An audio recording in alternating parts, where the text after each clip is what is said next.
Assalamualaikum warahmatullahi wabarakatuh. Perkenalkan, saya Dr. Chandra MPD. Saya adalah salah satu dosen dari Departemen PGSD FIP Universitas Negeri Padang.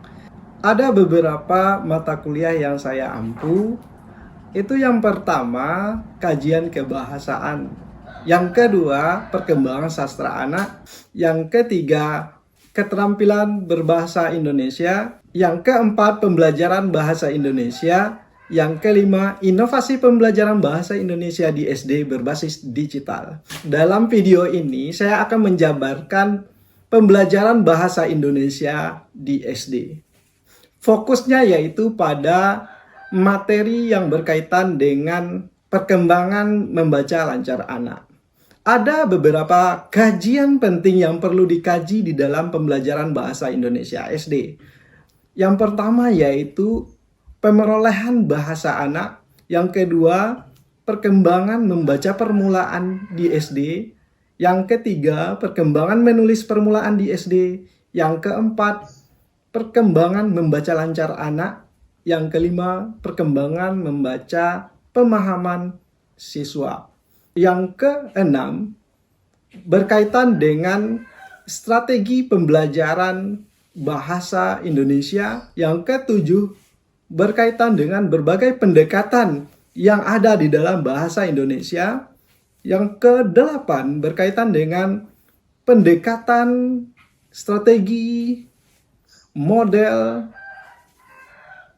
metode, baik itu menyimak, berbicara, membaca, dan menulis. Dalam video ini saya akan mempraktikkan pembelajaran dengan materi membaca lancar. Sumber belajar untuk materi ini saya menggunakan buku karya saya sendiri yang berjudul Model Pembelajaran Oral Reading Fluency. Mahasiswa dapat menggunakannya dan dapat meminjam di perpustakaan UNP. Model pembelajaran yang saya terapkan adalah case method atau studi kasus. Berikut proses pembelajaran yang saya lakukan. Terima kasih. Assalamualaikum warahmatullahi wabarakatuh. Assalamualaikum warahmatullahi wabarakatuh. Waalaikumsalam warahmatullahi wabarakatuh. Untuk Anda semuanya, selamat pagi. Semoga semuanya dalam keadaan sehat walafiat. Sebelum kita mulai, alangkah baiknya kita berdoa terlebih dahulu. Kedua, silakan dimulai. Attention please. Pray together. Bismillahirrahmanirrahim. Rabbi shrahli sadri wa yassirli amri wahlul 'uqdatam min lisani yafqahul qawli. Amin. Anissa Olivia, Gerti Sayu, Lola Amanda, Mary Apriani, Masinda Dinari, Nur Haliza, Muhammad Zulika, Rizkia Lestari Sibu, Sylvia Magdalena, Amelia Putri, Iva D, Maisa Satya, Muhammad Rizki, Present. Nurul Adisti, Putri Aziza, Salsabila Edison,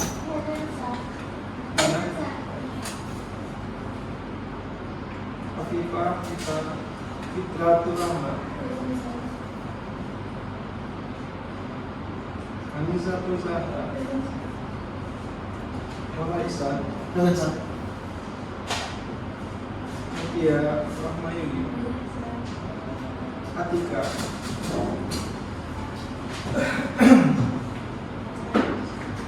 baiklah Anda semuanya. sekarang kita membahas atau mengkaji lebih dalam berkaitan dengan perkembangan membaca lancar siswa di sekolah dasar. Ini berkaitan dengan oral reading fluency skill, bagaimana perkembangan membaca siswa sekolah dasar saat ini. Kita mulai dari kasus yang terjadi saat ini ya. Coba diperhatikan ke depan semuanya permasalahannya. Rizky coba baca. The COVID-19 outbreak has a negative influence on the development of children reading French. Many children are found not to read fluently in the second and third grades of elementary school. In your opinion, how do you solve this problem in the learning process? Mutia, terjemahkan. Teruskan suaranya. Kasus COVID-19 membuat saudara membaca anak-anak menurun. Kemampuan membaca lancar. Kemampuan membaca lancar anak-anak menurun. Banyak siswa yang tidak lancar membaca pada fase pertama dan ketiga dari sekolah dasar. Menurut pendapatmu, bagaimana cara menyelesaikan masalah ini dalam pembelajaran? Nah, intinya di zaman kemarin COVID dari tahun berapa? 2019 ya? 2019 Maret di Indonesia ya. Nah, kemudian siswa SD masuk. Apakah tetap diterima siswa di sekolah dasar? Tetap. Apakah siswa sekolah dasar itu sekolahnya belajar mereka itu tatap muka seperti sekarang? Tidak. Gimana proses pembelajarannya? Siapa yang menjamin dia itu mampu membaca di rumah? Apakah bisa dipastikan orang tua mengajar mereka membaca di rumah? Nah, artinya perhatian terhadap perkembangan membaca anak di sekolah saat masa COVID sangat terganggu. Nah, sehingga perkembangan kemampuan anak di tingkat berikutnya menjadi menurun.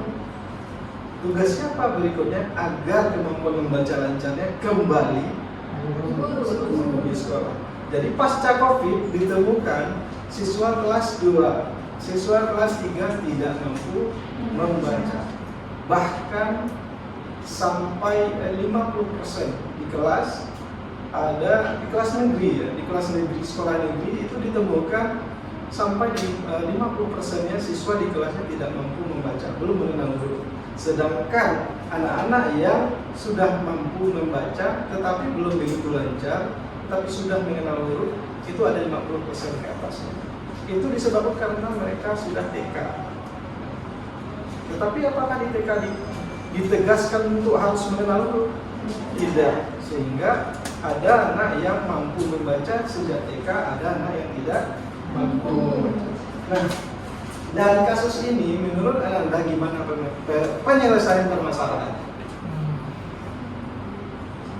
Ya. Kalau menurut saya Pak, ini tuh berkaitan dengan orang tuanya Pak. Karena kan kalau anak tuh belajarnya dari daring di rumah tentu sangat memerlukan kontrol dari orang tuanya Pak. Jadi kalaupun kita guru mau memaksakan, tapi di rumah tidak ada mengontrol sama aja Pak. Jadi kayaknya faktor utamanya adalah dari orang tua. Ya. Sekarang sudah terbukti bahwa orang tua tidak mampu memanage anaknya di rumah. Nah, sekarang siswanya sudah belajar tatap muka lagi. Mereka udah kelas 2, kelas 3. Nah, gimana permasalahan ini diatasi oleh guru di sekolah? Gimana? Ya, coba. Kalau udah kelas 2, kelas 3 mungkin guru bisa menggunakan model pembelajaran yang sesuai untuk mampu mengembangkan kemampuan membaca. Ya, bisa menggunakan model pembelajaran tertentu. Kemudian apa lagi kira-kira?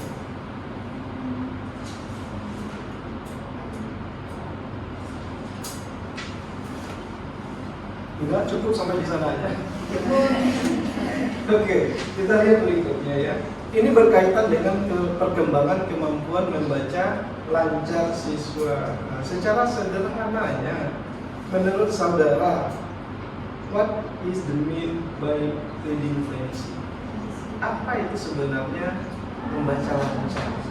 Coba, menurut saudara nih, apa itu membaca lancar? Membaca itu membaca dengan tepat dan tanpa hambatan serta dengan cepat. Membaca dengan tepat, Tanpa tanpa hambatan, dan cepat.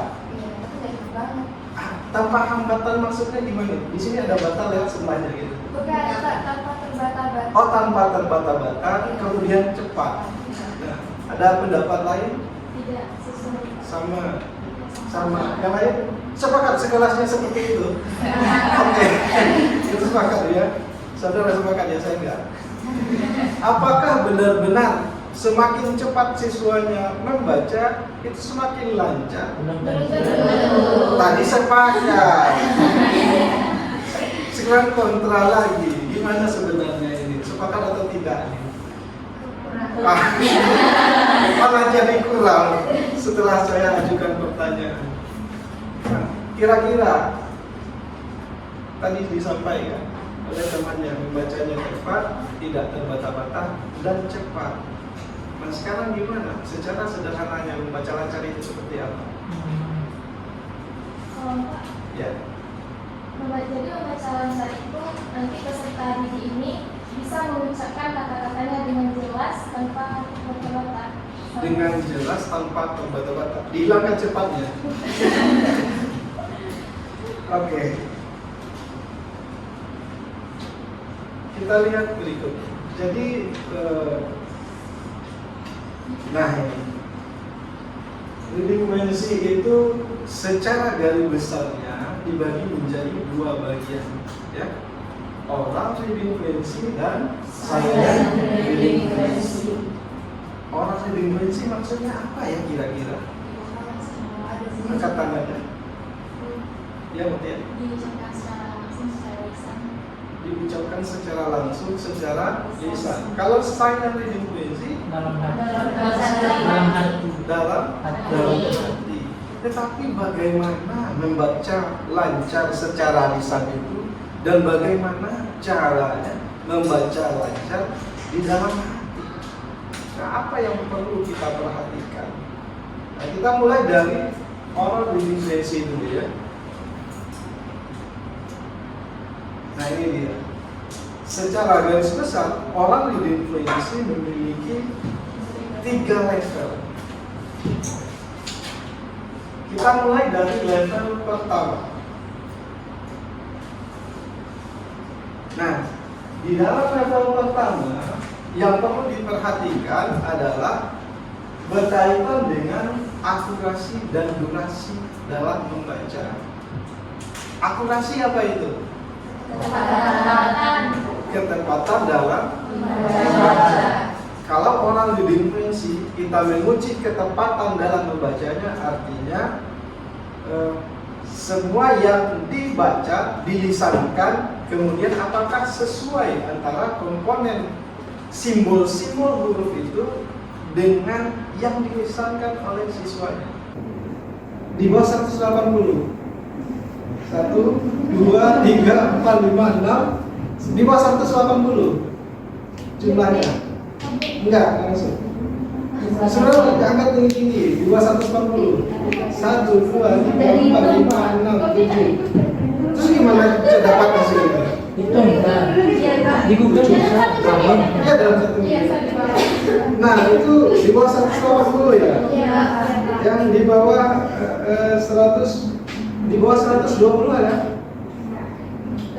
Nggak ada. Berarti saudara yang 7 orang itu masih levelnya kelas 8 SMP. Itu lalu lambat membacanya ya. Nah, di atas 180. Nah, satu orang saja. Mengikuti dia. Terus dapat hasilnya tadi dari mana?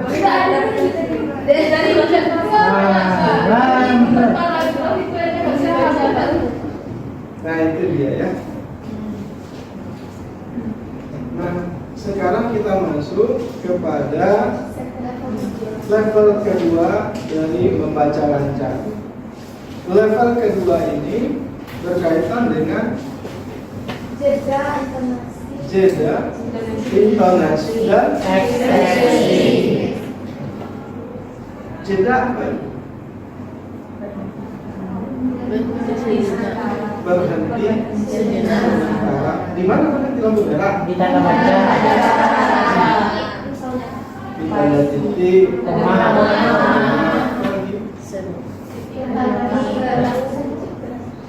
Sudah seru. Sebut aja semuanya. Jadi jeda itu ada ya. Jeda ada beberapa jenisnya. Ada jeda antar kalimat, ada jeda antar klausa, ada jeda antar frase, ada jeda antar tuturan. Tahu tuturan? Tuturan. Tuturan tempat air jatuh itu. Tuturan. Kalau tuturan apa yang kita ucapkan. Nah, kalau di dalam teks itu adanya kalimat langsung ya. Di dalam teks ada kalimat tidak langsung, ada kalimat langsung. Nah, yang tuturan itu kalimat langsung. Ada nggak pernah menemukan percakapan dalam teks? Nah, itu namanya tuturan ya. Nah, jeda antar tuturan. Artinya ada tokoh satu mengatakan sesuatu di dalam teksnya. Kemudian ada lagi tokoh dua membalas tuturan yang pertama tadi. Nah, harus ada jeda antara tuturan yang pertama dengan tuturan yang kedua. Itu ya, ada jeda. Artinya untuk membaca lancar harus disediakan teks yang ada percakapan di dalamnya, ya, untuk mengetahui apakah ada jeda antar tuturan. Kalau jeda antar kalimat apa tandanya? Titik saja kan? Tanda seru, apa lagi? Tanda tanya. Tanda. Nah, kita ini dulu contoh jeda dulu. Nanti dulu informasi. Coba perhatikan ke depan. Ini ada kata kalimat dengan kata yang sama, tetapi dengan jeda yang berbeda-beda. Oke. Kalimat pertama, siapa yang mau bacakan ya? Silakan. Kakak Ibu Nana pergi ke pasar. Oke, kalimat kedua. Ini dulu. Kakak Ibu Nana pergi ke pasar. Oke. Kakak Ibu Nana pergi ke pasar. Oke. Kakak, ibu, Nana pergi ke pasar. Mana lagi? Oh, Siapa lagi? kakak ibu, Nana pergi ke pasar. Kelima. Lima. Kakak, ibu, Nana pergi ke pasar. Nah, sama nggak jedanya? Beda. Kalau beda jeda, katanya sama dalam kalimat itu, tetapi tanda bacanya beda-beda. Kemudian dengan jedanya yang berbeda itu, apakah sama nggak maknanya? Beda. Artinya jeda dapat mengubah makna. Gitu ya.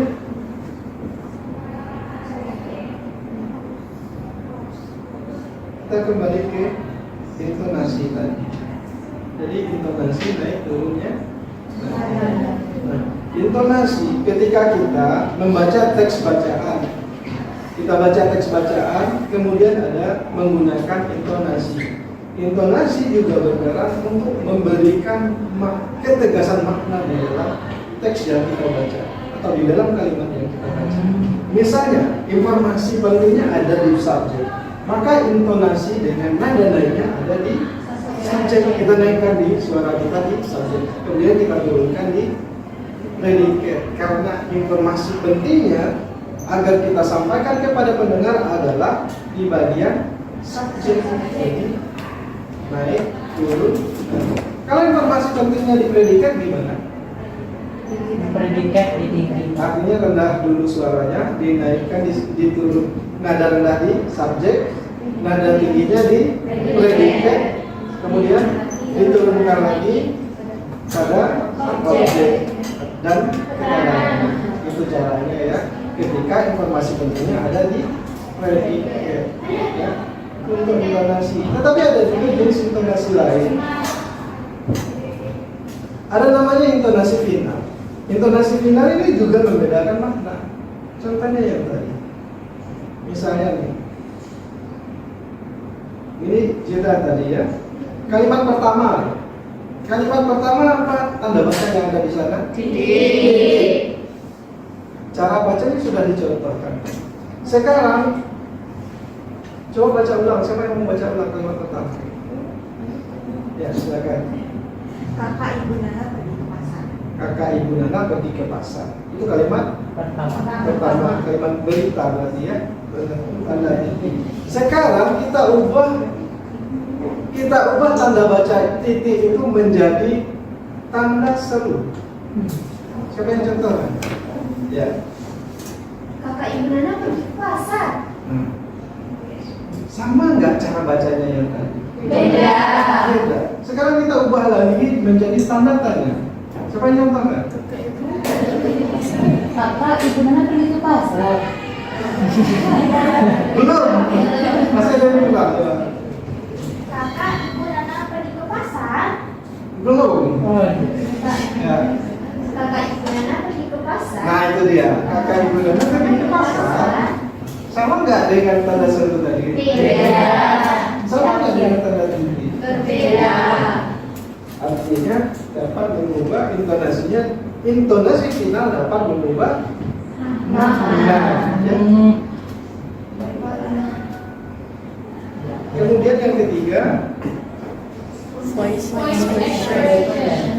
tidak harus voice expression sebenarnya. Bisa kita sebenarnya ekspresi saja ya. Karena kebetulan kemarin saya risetnya fokus ke voice expression, maka saya tulis itu. Sebenarnya expression. Nah, ekspresi ya. Nah, ekspresi ini ada ekspresi suara ya. Ada suara yang naik, ada yang suara datar, ada suara menurun. Tapi ada juga ekspresi fisik. Seperti apa? Ada sedih, marah, mimik wajahnya, kecewa, bahagia. terharu, bahagia.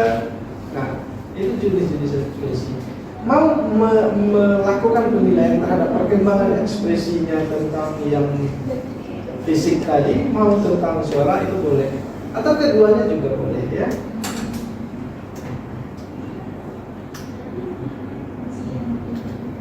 Nah, kita lihat. Ini kasus tadi ya.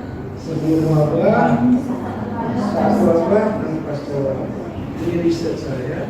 Nah, solusinya untuk menghadapi kasus yang kita bahas di awal tadi, salah satu model pembelajaran yang dapat digunakan adalah model oral reading literacy. Nah, ini dia ya.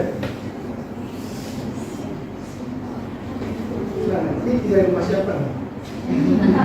Nah, sintaksnya itu ada 5.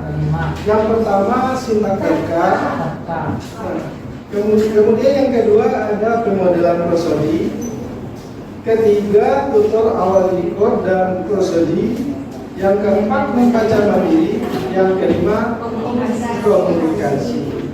Nah, model pembelajaran oral literacy ini merupakan model pembelajaran yang Bapak buat sendiri berdasarkan riset di disertasi. Ya, berdasarkan ada kajian filosofinya, ada kajian teorinya yang sudah kuat, sehingga dihasilkanlah sintaksnya ada 5 berdasarkan berbagai paduan kajian teori. Teori tentang membaca, teori tentang membaca lancar, teori tentang filosofi dari bahasa itu sendiri. Semuanya sudah dirangkum, sudah dirangkum. Dihasilkanlah 5 sintaks dalam modelnya. Nah, kita bahas satu persatu bagaimana sintaks ini menyelesaikan permasalahan berkaitan dengan prosodi atau unsur suprasegmental, jeda, intonasi, dan ekspresi tadi ya. Yang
dari proses pembelajaran berkaitan dengan perkembangan membaca lancar.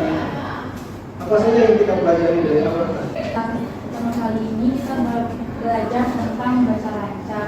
Itu contohnya pada proses kemarin, banyak anak yang mengalami kebingungan atau tidak mampu membaca secara lancar. Jadi pada hari ini kita mempelajari salah satu model yang digunakan dalam membaca lancar tersebut, yaitu model oral reading fluency. Nah, pada model ini menekankan beberapa protodi dan sintaks secara sistematis. Ada 5 sintaks yang digunakan dalam model ini. Yang pertama adalah mereka. Itu guru mencoba menampilkan sebuah gambar atau sebuah video kepada siswanya, kemudian bisa memperkenalkan nama-nama tokoh atau memperkenalkan kejadiannya atau memateri sekitar, kemudian menyuruh siswa untuk menerka kelanjutan atau isi bacaan dari suatu bacaan tersebut. Yang kedua adalah proses modeling. Nah, pada bagian sintaks kedua ini, itu guru memberikan penjelasan contoh-contoh seperti jeda, ekspresi, intonasi. Nah, ini bisa ditampilkan atau dicontohkan oleh gurunya sendiri ataupun melalui video. Yang nanti siswa juga akan mempelajari bagaimana menjadikan suara itu untuk merefleksikan atau menambah makna dari suatu bacaan atau bagian yang dibaca. Yang ketiga ada early tutor atau tutor di kode awal. Nah, pada bagian ini siswa pada bagian ini yang pertama siswa membaca secara bersama-sama satu teks, yang kemudian dikelompokkan menjadi beberapa kelompok. Nah, di sana jika ada siswa yang merasa atau dirasa telah mampu membaca lancar, dikelompokkan lagi lebih kecil untuk menjadi tutor kemasbayannya. Selanjutnya adalah independent reading. Nah, setelah tutor dengan kemasbaya tadi, siswa dikembalikan kepada sama gurunya masing-masing untuk mengulang lagi bacaan secara mandiri sesuai dengan metode yang telah dipelajari tadi. Yang kelima adalah komunikasi. Nah, pada sintaks yang kelima ini itu melakukan tanya jawab mengenai isi bacaan dan membuktikan hasil data pada bagian sintaks yang pertama. Kemudian menceritakan lagi isi bacaan yang telah dibaca ini dengan bahasanya sendiri. Ya, selanjutnya menceritakannya bisa secara lisan ataupun secara tulisan. Oke, lengkap sekali ya. Jadi itu pembahasan kita hari ini berkaitan dengan perkembangan membaca lancar. Sekian dulu, kita tutup pertemuannya. Assalamualaikum warahmatullahi wabarakatuh. Waalaikumsalam.